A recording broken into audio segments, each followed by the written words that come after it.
नमस्कार, मैं जनवक्ता शिवम गौतम और आज भारत के प्रधानमंत्री नरेंद्र मोदी ने जिस तरीके से शिला पूजन किया, शिला पूजन के बाद आज से श्री राम जी के उस भव्य मंदिर का निर्माण शुरू हो जाएगा, जिसको रोकने की कोशिश तमाम लोगों ने की थी। भारत में बहुत सालों तक सत्ता में रहने वाली कांग्रेस पार्टी और उसके अलावा तमाम तरीके के जो लोग थे, तमाम कालनेमी थे, तमाम ढोंगी थे, तमाम राम भक्त होने का भी ढोंग करने वाले लोग थे, लेकिन उन सभी की मंशा ये थी कि ये मंदिर न बने। लेकिन अब उसका शुभ काम शुरू हो चुका है और इसका निर्माण कार्य आज से शुरू हो जाएगा, क्योंकि आज भारत के प्रधानमंत्री ने शिलान्यास कर दिया है और इसके लिए पूजा अर्चना की गई। अभिजीत मुहूर्त में ये पूजा अर्चना हुई और 12:44 पर प्रधानमंत्री ने उस शिला का पूजन करके उसको निर्माण के लिए रख दिया, जिसके बाद मंत्रोच्चार के साथ में स्वास्ति वाचन हुआ और स्वास्ति वाचन के साथ ही ये तय हो गया कि अब श्री राम जी का भव्य मंदिर 3 से 3.5 साल के अंदर अयोध्या में खड़ा हो जाएगा। और उसको लेकर केवल अयोध्या में ही पूजा नहीं हुई, पूरे भारत में और दुनिया के तमाम देशों में भी इस बात को लेकर आज पूजा अर्चना हुई। कल भी लोगों ने हनुमान चालीसा का पाठ किया था। जिस तरीके से प्रधानमंत्री पहले लखनऊ पहुंचे, लखनऊ से वो अयोध्या गए और अयोध्या में सबसे पहले वो हनुमानगढ़ी जाकर हनुमान जी के दर्शन किए, उन्होंने आशीर्वाद लिया और उसके बाद पहुंचे उस स्थान पर जहां पर के भगवान श्री राम का जन्म हुआ था और वहीं पर आज शिला पूजन हुआ। वहीं पर शिला पूजन करने के बाद में शिलान्यास किया गया और इस शिलान्यास के बाद अब ये तय है कि 3 से 3.5 साल के अंदर वहाँ पर एक भव्य मंदिर बनने जा रहा है, जिसके लिए भारत के तमाम लोग बहुत सालों से इंतजार कर रहे थे। तमाम संघर्ष इसको लेकर हुए और उससे पहले जिस तरीके से आतताइयों ने वहाँ जो मंदिर था उसको तोड़कर एक ढांचा खड़ा कर दिया था, वो कलंक भी देश ने खूब देखा था, जिसको लेकर मामला अदालतों में पहुंचा था। अदालतों ने भी इसको काफ़ी लंबे समय तक टाले रखा और उसके बाद सुप्रीम कोर्ट में जाकर ये मामला निर्णित हुआ, न्याय की जीत हुई, भगवान श्री राम के मंदिर का मार्ग प्रशस्त हुआ। उसके बाद कोरोना की महामारी आने से इसमें थोड़ा सा व्यवधान उत्पन्न हुआ था।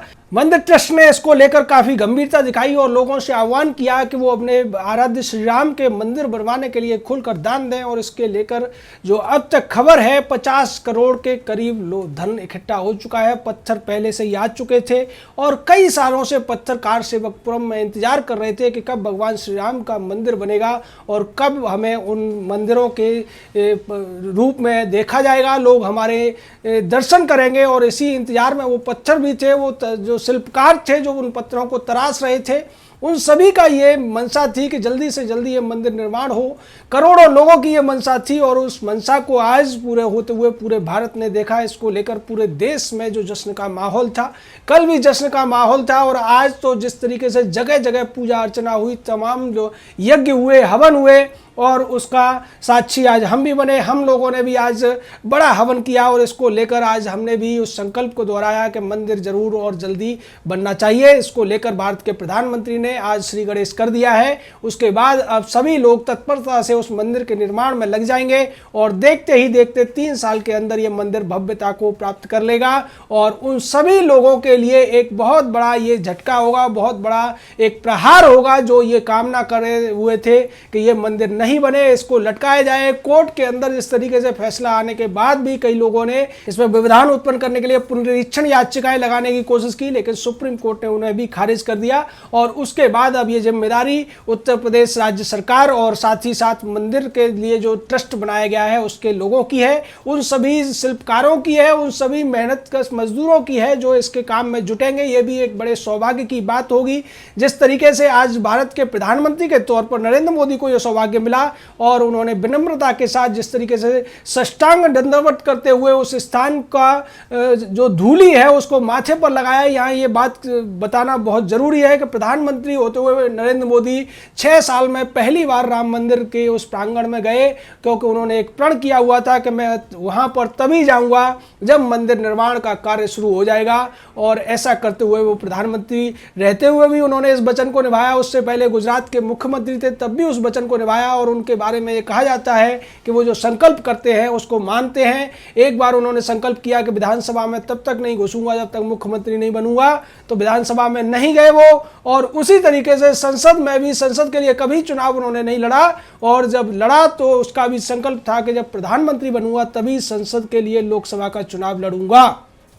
तो इस तरीके के संकल्प वाले हमारे प्रधानमंत्री ने राम मंदिर के लिए भी संकल्प लिया था। वो कार सेवकों के साथ रहे थे, कार सेवा से लेकर राम मंदिर का जो रथ यात्रा निकली थी उसमें सभी जगह सक्रिय रहे थे। लेकिन बार बार सवाल ये उठाए जाते थे कि प्रधानमंत्री बनने के बाद भी नरेंद्र दामोदर दास मोदी अयोध्या क्यों नहीं जाते हैं, भगवान श्री राम के उस रामलला के दर्शन क्यों नहीं करते हैं, हनुमानगढ़ी में जाकर हनुमान जी के दर्शन क्यों नहीं करते हैं। इसका राज भी सबको पता था कि वो तब तक वहां नहीं जाएंगे जब तक मंदिर बनने का कार्य शुरू नहीं हो जाएगा। और उनके संकल्प का, उसी जो संकल्प शक्ति का ही परिणाम है कि आज भारत के प्रधानमंत्री के तौर पर उन्होंने शिलान्यास किया और पूजा अर्चना की, जिसको वैदिक मंत्रों के द्वारा वहां जो स्वास्ति वाचन हुआ, उसके बाद ये श्री गणेश हो गया।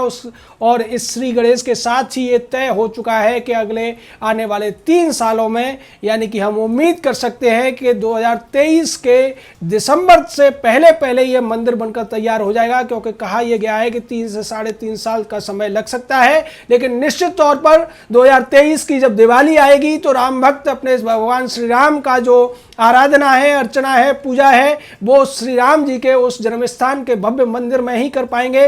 ये लगभग तय हो चुका है, क्योंकि ज़्यादातर पत्थर तराशे जा चुके हैं, उनको केवल रखा जाना है। उनके साथ साथ जो नया मॉडल के अंदर परिवर्तन किए गए हैं, उस परिवर्तन के आधार पर भी जो लंबा समय थोड़ा बहुत लगेगा, उसको भी आधार रखकर ये तय किया जा रहा है कि जल्दी से जल्दी अब इस शुभ काम को ज़्यादा तेज़ी से आगे बढ़ाया जाए और मंदिर निर्माण का कार्य जितनी जल्दी पूरा हो सके उसको पूरा किया जाए।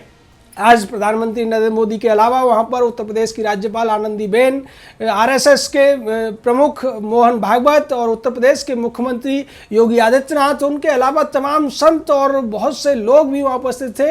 हालांकि कोरोना की जो कोविड प्रोटोकॉल है उसकी वजह से सोशल डिस्टेंसिंग का ध्यान रखा गया था और मंत्रोच्चारण से लेकर सभी जो काम हो रहे थे वो सोशल डिस्टेंसिंग के आधार पर हो रहे थे। और साथ ही साथ वहाँ 11 चांदी की शिलाओं का पूजन हुआ, जिनको नींव में रखा जाएगा। उसके बाद ये मंदिर का कार्य शुरू हो जाएगा और धीरे धीरे उसकी प्रगति भी आपको दिखने लगेगी। हम जैसे तमाम लोग इसकी चर्चा भी आगे करेंगे। और आज अयोध्या में जो जश्न है, आम जन से लेकर सभी जाति पंथ के लोग आज खुशी मना रहे हैं। तमाम लोगों ने खुशियों में शामिल होना बहुत ज़्यादा उनका सौभाग्य रहा। और कुछ लोग ऐसे भी हैं जिनके छाती पर आज सांप लौटे और उन्होंने इस बात को लेकर मातम भी मनाया है, चाहे वो पाकिस्तान हो या फिर दूसरे वो लोग हों जो कट्टर पंथ को बढ़ावा देते रहे या फिर मस्जिद नाम का जो ढांचा था उसके लिए रोना पीटना करते रहे थे। कांग्रेस में भी आज मातम देखने को मिला।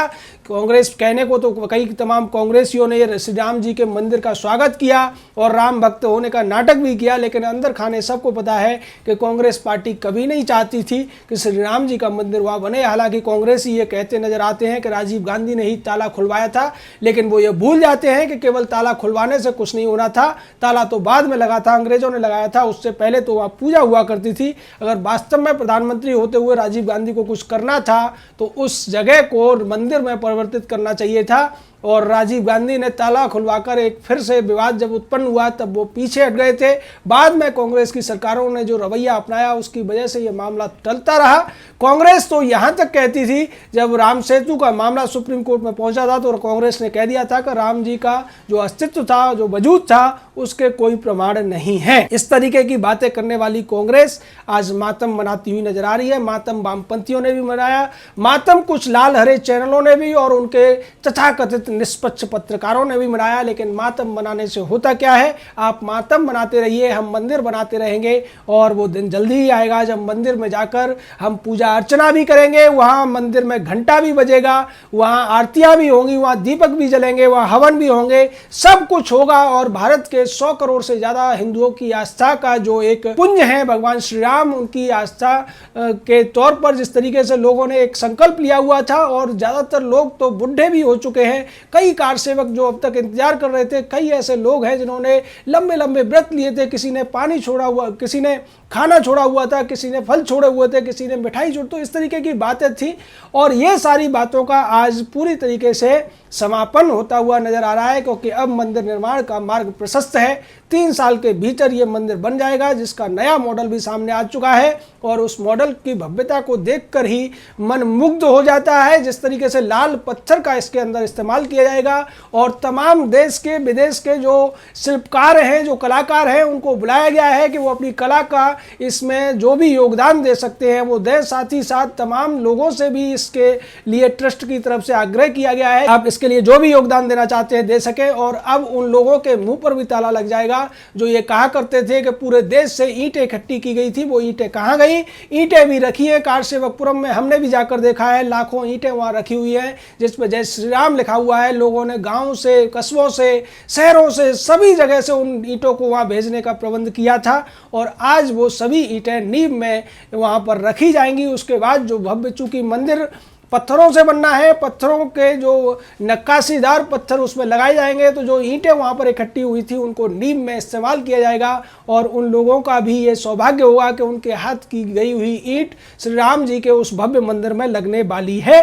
जैसा कि आज प्रधानमंत्री ने भी कहा कि मेरा ये सौभाग्य है कि मुझे यहाँ पर आकर इसका शिलान्यास करना और पूजन करने का सौभाग्य मिला। इसके लिए मैं कृतार्थ हूँ, मैं सभी का अभिवादन करता हूँ, मैं सभी का धन्यवाद करता हूँ कि मुझे ये अवसर आप लोगों ने दिया, क्योंकि 130 करोड़ लोगों ने ही उन्हें चुनकर भेजा था। तो 130 करोड़ लोगों का उन्होंने धन्यवाद दिया और विनम्रता के साथ साष्टांग प्रणाम किया उस मिट्टी को जिस पर भगवान श्री राम का भव्य मंदिर बनने जा रहा है। जय श्री राम, जय हिंद, जय भारत।